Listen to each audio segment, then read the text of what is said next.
On our conference in your speech, how much do people in Great Britain know about the agenda of this conference, which is twofold? It's assessment of the previous work done and the netting out of new horizons. I'm afraid that the vast majority of ordinary people know very little about what is going on in the Soviet Union, and that is why this delegation is very important, because they're first-time visitors to the Soviet Union.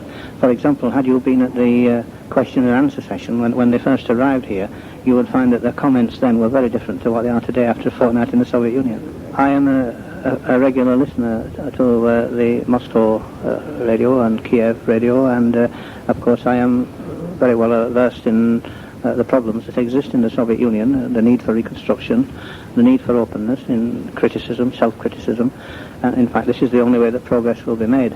And from my visit, whilst I fully respect and note the great achievements of the Soviet Union since the war in reconstruction and construction, I do accept that there does seem to be this stagnation.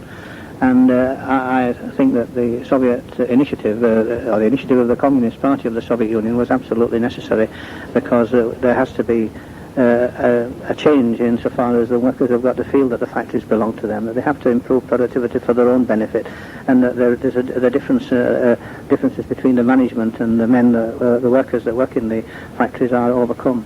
I think that this is very important, and that what's happening in the Soviet Union, the development of socialist democracy, is exceptionally important. But I want to make it very clear that we're not just standing by in Britain and watching what's happening. We recognise that the new initiatives on peace, on international policies, are very important. There's one now of dialogue.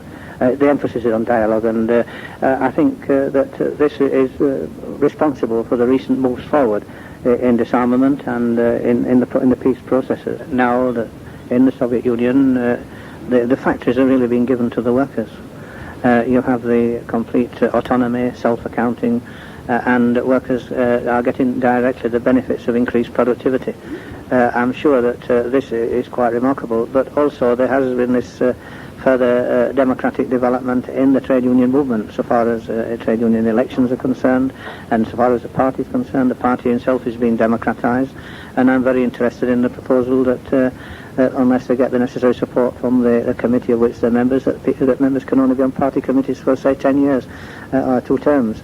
I think that this is very important, because any political system has got to be constantly rejuvenating itself, and I think if I have a criticism of past Soviet leadership, it did become dominated by people of my generation, and I think there has also always got to be a new injection of young people, and I think that with the new rules that the party is proposing and that kind of thing, I'm absolutely confident that the Soviet Union is going the right way to overcome many of its problems.